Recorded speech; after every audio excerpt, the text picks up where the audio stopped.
The fool loves completely. He stands with arms wide open, hoping to give away hugs for free. He does not consider this work. He believes this is necessary. Believes someone has to put a positive spin on the term arms dealer. So he gives out hugs for free. He stands with arms open like invitations to a party. No need to RSVP, you are cordially invited here, right now. No need to disavow a need to be held. Weld your arms around his shoulders, glue your cheek to his chest, test his commitment if you must. The fool will never let you go. Nor will he keep you forever. He will be yours until you say so. He doesn't know how to hold on.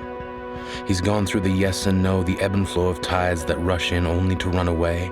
He doesn't stay long enough to see if the boomerang came back. He doesn't pack lightly. He will be the first in line for the party of his demise, but will surprise even death by leaving early. He was raised by a mountain, one that shed its snow like skin, knowing that an avalanche can demonstrate the power of letting things go. The fool was brought up with no sense of direction. If it comes down to it, he will fall up. He will rattle a cup looking for change because he can't stand the sameness. He will dismiss the simple questions. Don't ask him how it's going. He doesn't want to tell you what's new. He is deaf to weather reports and blind to cute pictures of your dog, cat, or baby. He will, however, look at your fish. Don't question his methods. The fool doesn't know how to stop. But he is expected to understand, and the instant his hand is let go, he is expected to know that the tiny kindnesses were just pretend. He is expected to transcend his own feelings and step aside to make way for the something better that so suddenly came along.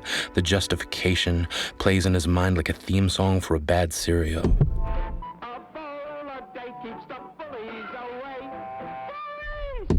Silly creature. Love is for humans. He smiles.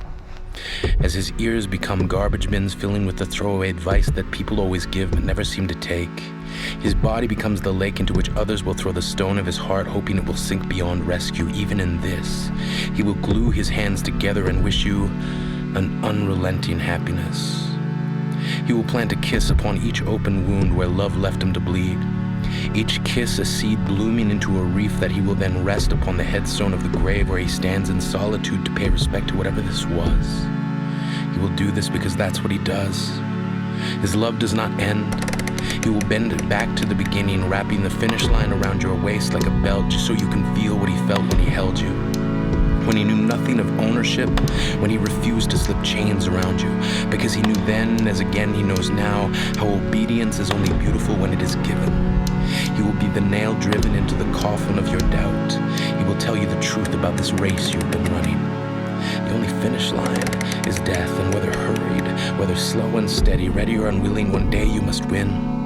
One day, you will be the mountain that lets go of its snow. You will show tree branches how to wave goodbye to their leaves. You will be the single string of the tapestry that weaves its way out of the design. Your finish line is running towards you. So smile and trust that we, all of us, will arrive at the same destiny. For now, you are the inventor of your history, so be creative. Live like the world around you is your workshop. Swap out the parts that don't work for the ones that do. Build through the hurt. There will be hurt. There will be disappointment and guilt. There will be monuments built for the sole purpose of celebrating all of the awful that must exist simply to give us beautiful contrast. The fool will walk past all of it. He will split atoms with his heels as if each new step forward reveals a tiny chaos left tumbling in his wake. He will break himself open and offer up his trust, knowing it is the only gift worth giving, that the hardest part of living is watching what others will do with it, that there are those who would split it in two just to make him feel what they feel. There are those who would steal it, manipulate it, use it to hurt others, pit it against another's, even if only for amusement. But the fool must trust that there are those who would keep it bastioned within the heavy chambers of their marrow, sacrificing their own bones for its protection. That the risk of finding one honest connection in the midst of bedlam is what makes the hurt worth it. There will be days when he is spent. Days when his heart becomes the low-rent housing that others use to store their backup plans. His life will be the piece of string between two tin cans where the lovers perform the high-wire act of happiness. He will not consider this unfair. He will refuse his instinct to care less. The first one to say, "I guess it wasn't in the cards," will get the obvious kicked out of him, and he will lean in to tell them, "It wasn't in the dice either. It wasn't in the dominoes. God I don't believe in knows it wasn't in the air, it was beyond atmosphere, it was everywhere, all at once. It was so beautiful, people will forever question if it even existed. It will be listed between Bigfoot and Loch Ness. People will press science for an answer that science can never give. It will live in the imaginations of the foolish.